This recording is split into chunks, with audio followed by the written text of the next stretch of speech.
ખેડામાં ગઈકાલ રાત્રે 4 જગ્યાએ ચડ્ડી ગેંગે આતંક મચાવ્યો હતો। પ્રાપ્ત માહિતી અનુસાર ગઈ રાત્રિના સુમારે ખેડામાં લિંબાસીમાં ચડ્ડીધારી ગેંગે 2 રાઈસ મિલ, 1 સ્કૂલ અને 1 જ્વેલરીની દુકાનને નિશાનો બનાવ્યો હતો, જેમાં ગોપાલ જ્વેલર્સ નામની દુકાનમાં ચોરોએ શટર તોડ્યા અને સામાન વેરવિખેર કર્યો હતો। બીજી બાજુ લિંબાસી માલાવાડા ચોકડી નજીક આવેલ શ્રીજી રાઈસ એન્ડ પ્લસ મિલની ઓફિસનું તાળું તોડીને અંદરનો સામાન વેરવિખેર કરી દીધો હોવાનું જાણવા મળ્યું છે અને સાથે ચોરોએ આ શ્યામ ઇન્ટરનેશનલ સ્કૂલ લિંબાસીને પણ નિશાનમાં લીધી હતી, જેમાં ચોરોએ સ્કૂલના દરવાજા તોડીને ઓફિસમાં પ્રવેશ્યા હતા, જેમાં ચોરોએ રૂપિયા 16,800ના મુદ્દા માલની ચોરી કરી હતી। ઓફિસ રૂમમાંથી સીસીટીવી કેમેરાના ડીવીઆર ને 4 હાર્ડ ડિસ્ક પણ સાથે લઈ ગયા હતા। હાલ લિંબાસી પોલીસે તાત્કાલિક તજવીજ હાથ ધરી એફએસએલ અને ડોગ સ્ક્વોડ અને ફિંગરપ્રિન્ટ નિષ્ણાત સાથે મળી વધુ તપાસ હાથ ધરી છે। બધું તિજોરી તોડી નાખી, લોક તોડી નાખ્યો અને બધું તિજોરીમાંથી બધું ફેંદી નાખ્યું, બધું ચેકબુકો ને એવું બધું।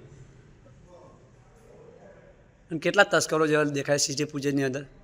6 થી 7 6 થી 7 ગામમાં કેટલી જગ્યાએ ચોરી થયેલી લાગે છે તમને? 4 જગ્યાએ લગભગ થઈ ચોરી થયેલી છે। હા, તો પંચકાસ કમળે પીએસઆઈ આવેલા ખરા? હા, આવ્યા હતા।